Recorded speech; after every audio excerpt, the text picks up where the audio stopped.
হ্যাঁ, এটা পত্রপত্রিকায় এবং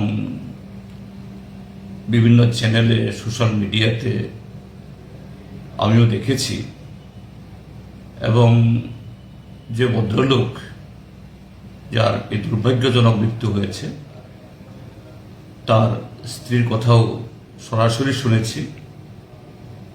এটা সত্যিই একটা মর্মান্তিক এবং অত্যন্ত মর্মস্পর্শী ঘটনা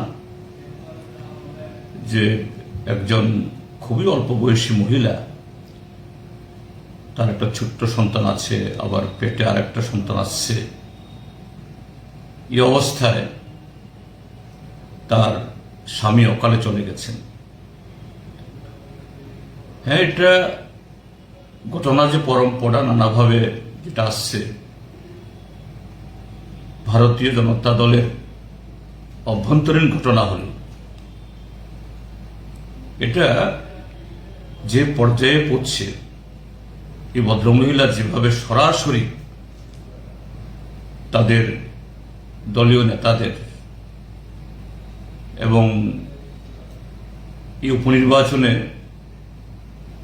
যিনি বিজয়ী হয়েছেন তাকে অভিযুক্ত করে কথা বলছেন, এটা তাদের দলের অভ্যন্তরের ঘটনা হলেও এটা একটা খুবই মানবিক ব্যাপার। আমি বলবো যে সরকার, দল কি করবে আমি জানি না, কিন্তু সরকার এটা সবার,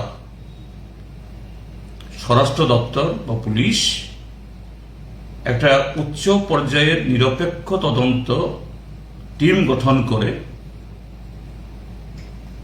কিভাবে এই ঘটনা ঘটল, অর্থাৎ যে ভদ্রলোক আত্মহত্যা করেছেন, যেটা স্ত্রী বারবার বলছেন যে না, তাকে আত্মহত্যা করতে বাধ্য করা হয়েছে,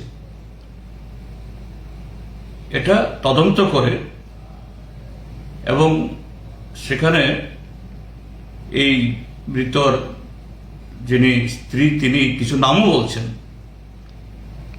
যারা অভিযুক্ত তাদেরকে উপযুক্ত তদন্তের সামনে নিয়ে এসে আইন মোতাবেক যা করণীয় এটা করা দরকার, কালক্ষেপ না করে।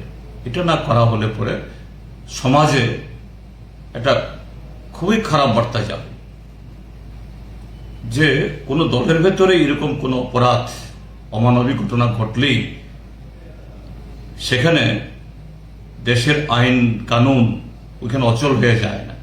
কাজে এই ক্ষেত্রে দ্রুত সরকারের তরফ থেকে, বিশেষ করে মাননীয় মুখ্যমন্ত্রী বা স্বরাষ্ট্রমন্ত্রী, তার কাছে অনুরোধ করব একটা নিরপেক্ষ তদন্ত কমিটি গঠন করে উচ্চ একজন পদস্থ অফিসারের নেতৃত্বে এই ঘটনাটি তদন্ত করা হোক এবং যে দোষী সাব্যস্ত হবে তাদেরকে দৃষ্টান্তমূলক শাস্তি প্রদান ব্যবস্থা করা হোক এবং সেই মহিলার পক্ষে সামাজিক এবং আরো অন্যান্যভাবে কীভাবে দাঁড়ানো যায় সে ব্যবস্থাও করুক।